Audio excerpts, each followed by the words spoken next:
Hello, in this video we will study about addition and subtraction of radicals.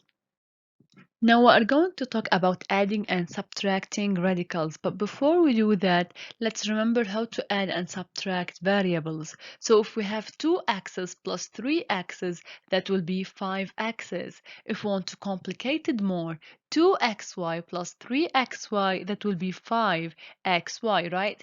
2m squared plus 3m squared equals 5m squared. So if you think about it, as long as the variable is the same, looks the same, we are allowed to add the coefficients. Now, guess what in radicals? If we have 2 radical x plus 3 radical x, can you guess it? Yes, it's 5 radical x.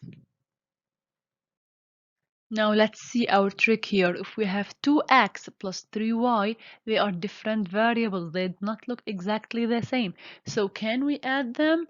No, we can't. So we simply just repeat and copy the exact same answer. It's 2x plus 3y. It's a math trick. We cannot add them.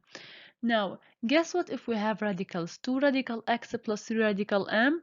Can you guess it? Yes, it's 2 radical x plus 3 radical m. We cannot add them. So as long as we cannot add the variables because they do not look the same, it's the same idea for the radicals. So whenever the radicals do not look exactly the same, we cannot add the coefficients together. So that leads me to the big idea that I'm trying to reach you out, which is radicals act like variables. So just like variables, we need the exact same variable in order to add the coefficients. So does in radicals. We need the same radical in order to add or subtract the radicals.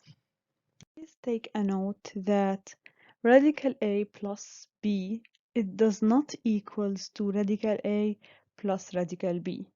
And also radical a minus b does not equals radical a minus radical b. So radical 2 plus 3 doesn't equal radical 2 plus radical 3, and the same thing applies for minus. Now let's just do some practice. If we have 5 radical 3 plus 2 radical 3, they are the exact same radical. That will be, we will add the coefficients. 5 plus 2, it's 7 radical 3. So 8 radical 6 minus 5 radical 6, the same radical. That gives me that I can subtract the coefficients 8 minus 5, which is 3 radical 6. Now 6 radical 2 plus radical 2, that will be 7 radical 2 because I have 1 here. So you're feeling like you're in grade 1 maybe, but this is it. That's it. It's very easy. 3 radical 7 minus 9 radical 7. Now don't be afraid from that minus 9. So we have different signs. We put the sign of the greatest, which is minus, and we subtract the number. So it's minus 6 radical 7. And if you want just to complicate it more, 7 radical 2x plus 3 radical 2x, it's equals to 10 radical 2x. So it's not complicated, it's still easy.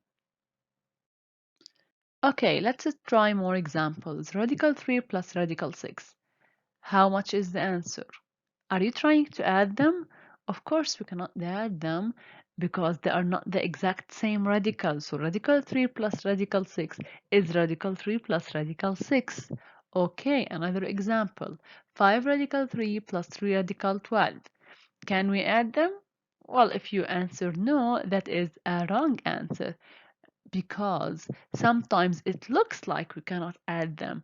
But if we look closer, we can add them. So we do for 12 the prime factorization and we got the answer. So 5 radical 3 is 5 radical 3 because 3 is not decomposed, but 3 radical 12, the prime factorization of 12 equals to 2 power 2 times 3.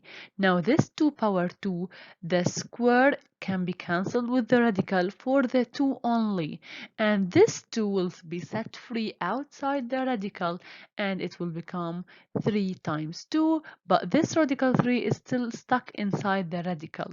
So now we have 5 radical 3 plus 6 radical 3, and that will be 11 radical 3 because they are the same exact radical. Now, radical 8 plus 3 radical 2. I guess you guessed it. We should do prime factorization for 8, which will be radical 2 squared times 2. 3 radical 2, we will copy it as it is. This 2, which is under the square, will be set free outside the radical. So it will be 2 radical 2 plus 3 radical 2. Now we have the same exact radicals. We can add the coefficients. 2 plus 3, 5 radical 2.